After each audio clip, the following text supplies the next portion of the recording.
everybody is lying on Jamie, if everyone is pointing the finger at you, boo-boo, it's most likely you.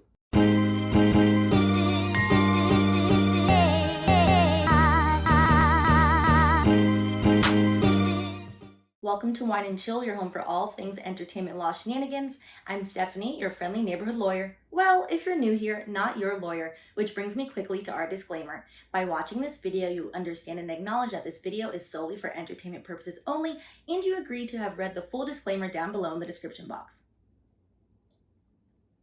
We are going to clear up some headline myths and talk about Britney Spears and her conservatorship. We've covered this topic on this channel a few times, all the way back starting last year. It seems last week that maybe our icon Britney Spears was finally getting her freedom. All I can say about that is headlines are deceiving. So numerous headlines went out last week saying that Jamie Spears was stepping down as Britney Spears' conservator. That's not exactly true, and that's not really what that man said. So we are going to dive into the court documents to get to the bottom of it. Last week on August 12th, Jamie Spears finally responded to Britney's petition for removal. She filed to remove him as her conservator of her estate. The original petition for removal, which we'll get to a little bit, is 127 pages and includes Britney's testimony that we talked about in the last video, as well as testimony from Jody Montgomery, who is her temporary conservator of the person. So Jody helps with the day-to-day, as well as a declaration from none other than Lynn Spears. And we're going to specifically talk about Lynn Spears and her declaration because Jamie Spears, the father, his entire response to the petition focuses on Lynn Spears, his ex-wife. The first 7 paragraphs of Jamie's response to the petition are him basically boasting that he did a good job. I'm not sure he lives in reality, to be quite frank. So specifically, let's just look at a little bit of it. Paragraph 3, the conservatorship has provided Miss Spears with a structure to help her navigate the daily challenges of her personal life, family matters, medical issues, and career. By nature, the structure includes safeguards to protect the conservatee from self-harm or harm from others. She has exhibited no behavior of this sort, but okay. It is not surprising that Miss Spears has often felt constrained or subject to excessive supervision, but at least for the greater part of the past 13 years, the conservatorship has worked as intended. Every step along the way, Mr. Spears has offered his daughter love, support, and encouragement, both as her conservator and as her father. The hubris of this man is beyond me. We're not going to read the whole 7 paragraphs of him saying he did a wonderful job, because anybody with common sense can see, no, that's not making sense. Paragraph 7 is what the headlines all zoomed in on, so let's specifically read that. There are, in fact, no actual grounds for suspending or removing Mr. Spears as the conservator of the estate under Probate Code Section 2650. And it is highly debatable whether a change in conservator at this time would be in Miss Spears' best interest. Nevertheless, even as Mr. Spears is the unremitting target of unjustified attacks, he does not believe that a public battle with his daughter over his continuing service as her conservator would be in her best interest. So even though he must contest this unjustified petition for his removal, Mr. Spears intends to work with the court and his daughter's new attorney to prepare for an orderly transition to a new conservator. As the court has likely surmised, before Miss Spears' new attorney arrived, Mr. Spears had already begun working on such transition with Miss Spears' former court-appointed counsel, Sam Ingram. In layman's terms, Jamie has decided that he is fighting the petition, but simultaneously he will oversee the transition, aka select who the hell he wants. That's what that means. All tied up in a fancy bow of legal jargon. So paragraph 8, let's scroll down. We're going to start like the 3rd sentence. As part of the transition process, Mr. Spears hopes to work with the court and Miss Spears' new attorney to resolve pending matters related to his act as conservator, such as the pending 12th account and a final account to facilitate a smooth transition. When these matters are resolved, Mr. Spears will be in position to step aside, but there are no urgent circumstances justifying Mr. Spears' immediate suspension. Considering the true facts and the actual circumstances that currently exist, an orderly transition based on cooperation would most certainly be in the best interest of Miss Spears. And then to add in sugar, spice, and everything not nice. Regardless of his formal title, Mr. Spears will always be Miss Spears' father. He will always love her unconditionally, and he will always look out for her best interests. on the attorney that drafted this, to be honest. Just shame on them. I find it baffling, which is why I always, and as you guys have seen on this channel, poke at my profession. Because the legal field gets a bad rep because attorneys do shitty things sometimes. Representing your client, who everyone can see and everyone can witness that Britney Spears has been abused, and saying, oh, well, he loves her and, you know, he's going to help with the transition. Nowhere in there does it say that he's stepping down. He says when it's resolved, then maybe, but it doesn't need to happen now. I think it was a lot of it, to be honest, disingenuous of the press to run with that and say he's stepping down and give people false hope like that's happening tomorrow.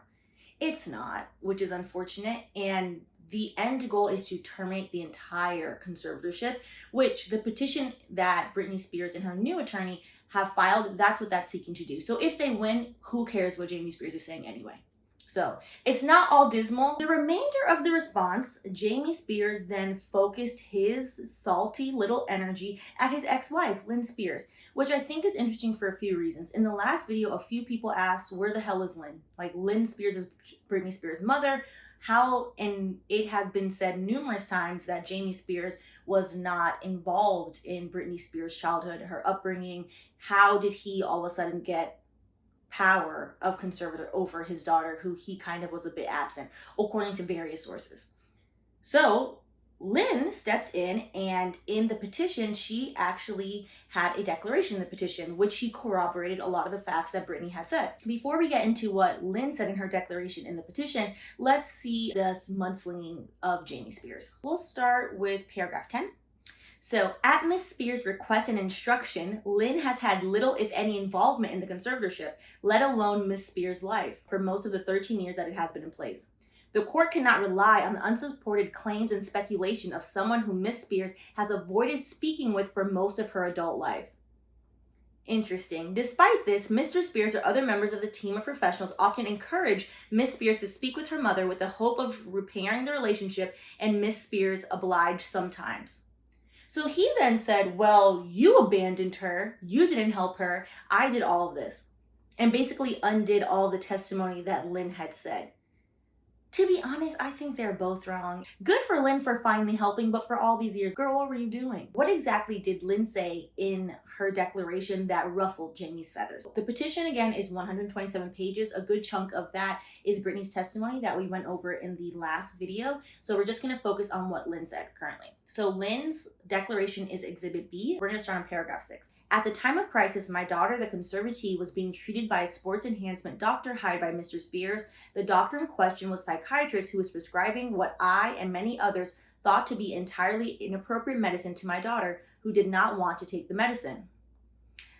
In the response, Jamie rebutted that, which I don't understand how you're rebutting what someone thinks. If she thinks the medicine is inappropriate, she's well within her right to think the medicine is inappropriate. Paragraph 7, during the time of crisis, I witnessed my daughter be compelled by that doctor, this is the doctor that died, with the knowledge and encouragement of Mr. Spears, to enter a health facility that she did not want to enter, where she was threatened with punishment if she did not stay for medical treatment that she did not want to endure.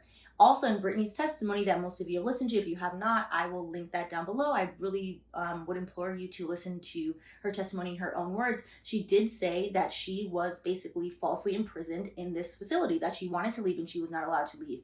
Jamie, in his response, said all this is false, she knew she could leave, etc., etc., etc., and denied everything.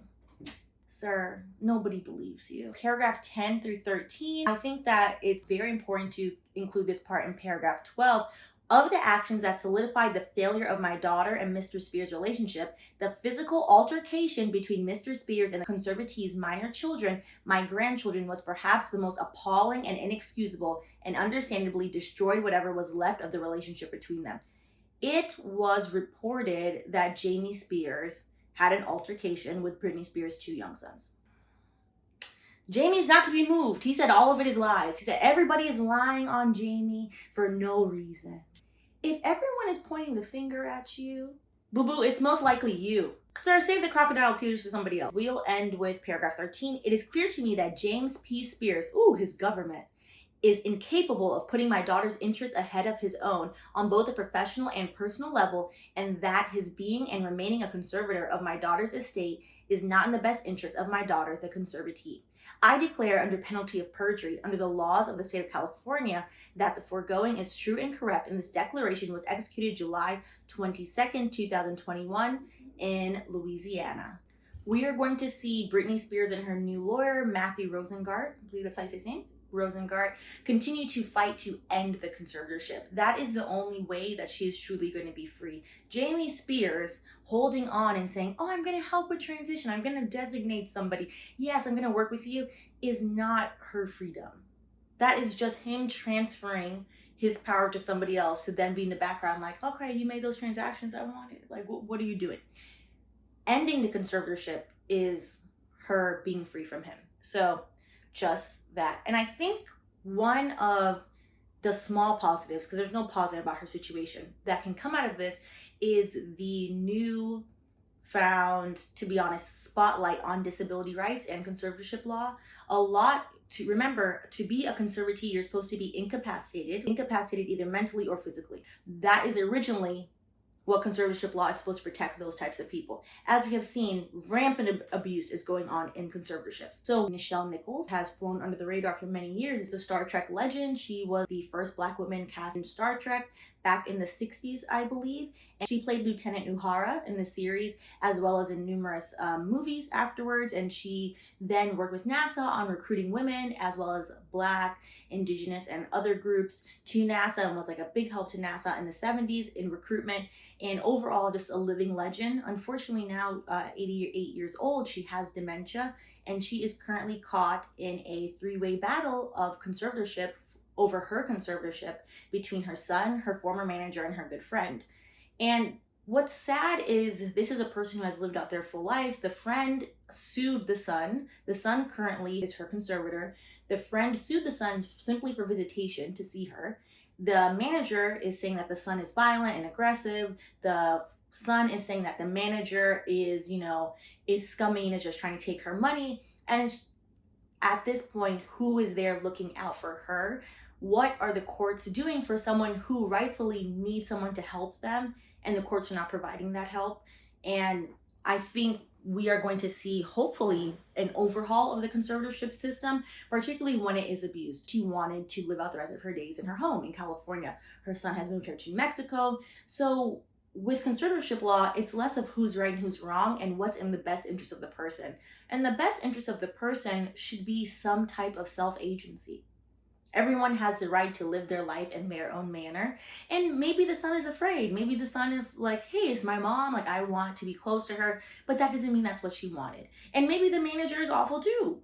Who knows? But the courts need to do a better job of stepping in and making sure conservatorship abuse does not occur, because there's way too much power given to one person without acknowledging what does this human who has the right and the will to their own life, what do they want? Too often people that live on the fringes get forgotten. Until it's over, there's no happy ending to the video. So until she gets out of her conservatorship, let's do what's your favorite Britney Spears song. So we'll do that. I have the older I got, the more I really like Toxic. I don't know what that says about me. If you haven't already, please go ahead and like and subscribe. I'll catch you all in the next video.